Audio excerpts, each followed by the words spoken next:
di sini menyampaikan kepada Yang Mulia Ketua Mahkamah Agung, tolong Bapak Ketua Mahkamah Agung periksa semua hakim-hakim yang bekerja tidak sesuai koridor undang-undang. Diterima di SPKT aja nggak bisa. Tapi itu brengseknya polisi begitu, oknum-oknumnya. Ini advokat, udah doktor, udah lama jadi pengacara aja bisa masuk penjara. Ya Konoha memang begitu.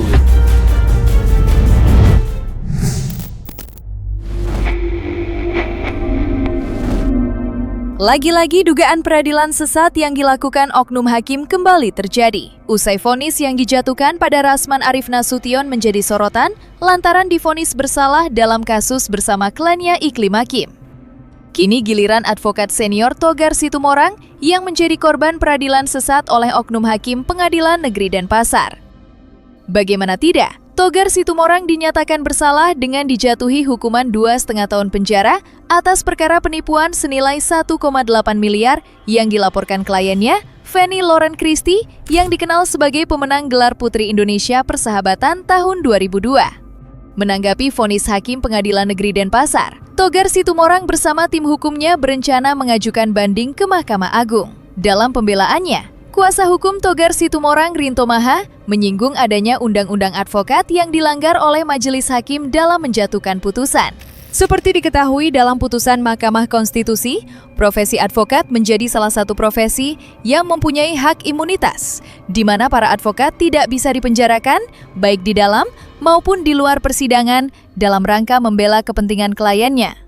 Menanggapi putusan itu, pertama kita telah melakukan upaya banding, upaya hukum banding ke Pengadilan Tinggi Denpasar. Kita bukan tidak menghormati putusan, tapi saya lihatnya lebih tepat putusan tingkat pertama dengan Bang Togar sebagai terdakwanya.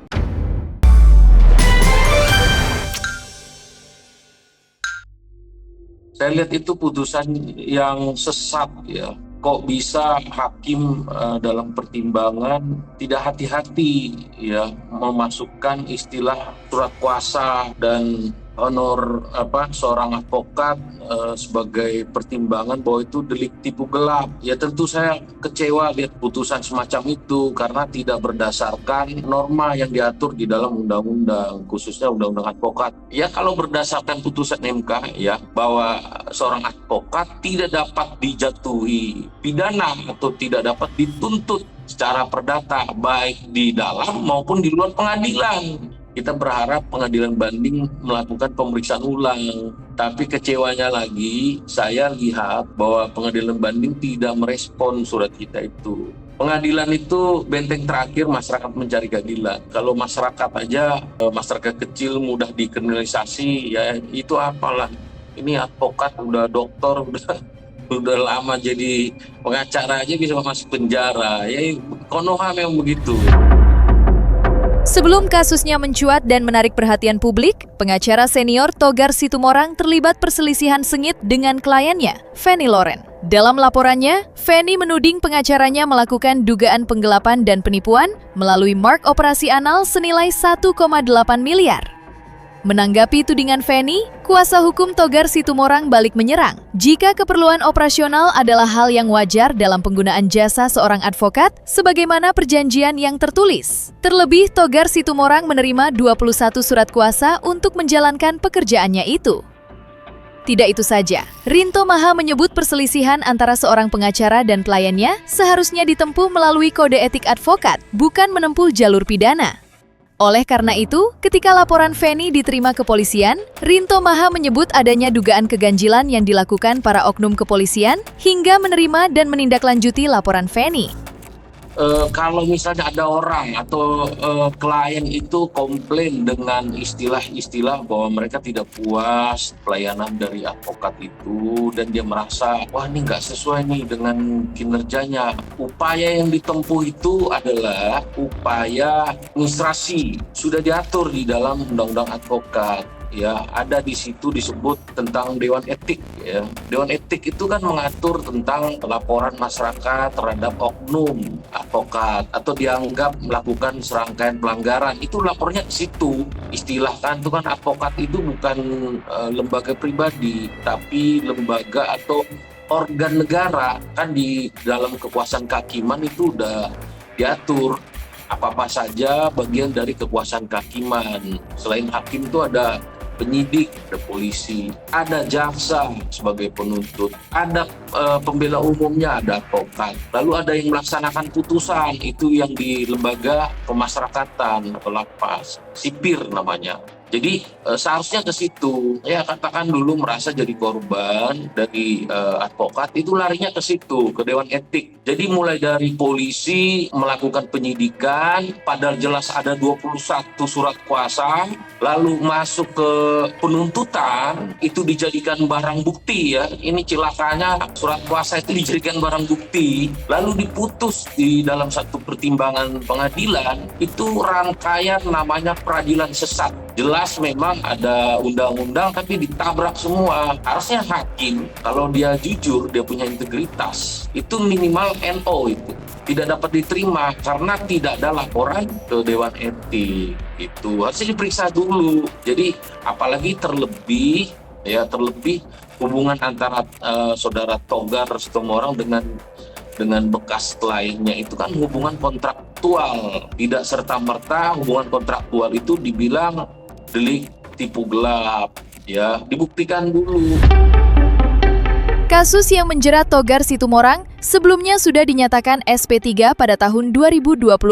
Namun entah kenapa kembali dibuka dan hingga naik ke persidangan dinyatakan bersalah hingga divonis 2,5 tahun penjara. Melihat buruknya kinerja kepolisian, terutama para oknum yang diduga mempermainkan keadilan, Rinto Maha berharap reformasi di tubuh kepolisian dapat membersihkan lembaga pengayom masyarakat dari oknum-oknum tidak berintegritas. Makanya kepolisian ini kan perlu direformasi kan buat apa sebab. Harusnya laporan itu jangankan naik sidik, diterima di SPKT aja nggak bisa. Tapi itu brengseknya polisi begitu, oknum-oknumnya. Itu bukan rahasia umum. Kalau di SPKT semua bisa jebol. Yang penting ya ada kesepakatan mungkin. Apa yang nggak bisa? Ya apalagi kalau misalnya si pelapor ada segala macam ya intervensi. Baik lewat orang lah mungkin yang berkuasa atau mungkin lewat finansialnya. Saya udah kasih saran sama saudara Togar, itu diaduin aja, dilaporin aja, diproses aja itu semua. Karena logikanya begini, saya yang bilang tadi, seseorang yang ya katakan dulu dia nggak puas atau protes dengan pengacaranya, harusnya lapornya sebelum kantor polisi adalah ke Dewan Etik. Ya makanya petugas-petugas SPKT itu harus dibekali penguasaan ilmu yang dalam, termasuk apakah ini penipuan atau penggelapan. Makanya nggak sembarangan bisa masuk laporan polisi. Meski sudah divonis bersalah dan diganjar hukuman 2,5 tahun penjara, Togar Sitomorang tidak menyerah. Keadilan baginya harus tetap diperjuangkan. Atas dasar itu, ia bersama tim kuasa hukumnya berencana mengajukan banding dan berharap Mahkamah Agung menaruh perhatian serius pada kasus yang dialami Togar Sitomorang agar tidak terjadi pada advokat lainnya. Dengan diajukannya banding, maka putusan Pengadilan Negeri Denpasar Bali belum inkrah. Perjuangan meminta keadilan masih panjang dan terbentang. Di sini menyampaikan kepada Yang Mulia Ketua Mahkamah Agung, tolong Bapak Ketua Mahkamah Agung periksa semua hakim-hakim yang bekerja tidak sesuai koridor undang-undang. Pasti kita pengen ekspresinya. Mengedepankan estetika. Jelas tadi mendengarkan. Contoh paling jelas, jangan hakim berlindung di kewenangan mengadili. Tapi perhatikan juga hakim untuk taat dan tunduk terhadap norma aturan.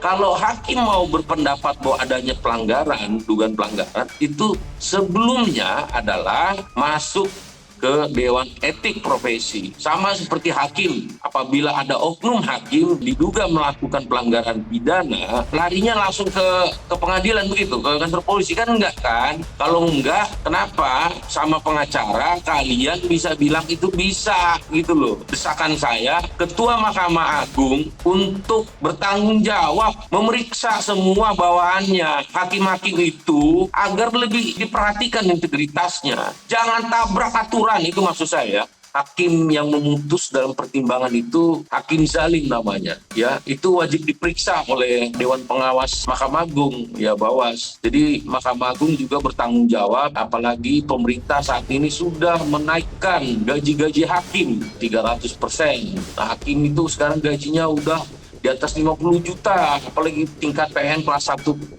A khusus, ya, seperti PN Denpasar tuh. Coba gajinya sebegitu besar tapi integritas tidak sesuai dengan gajinya.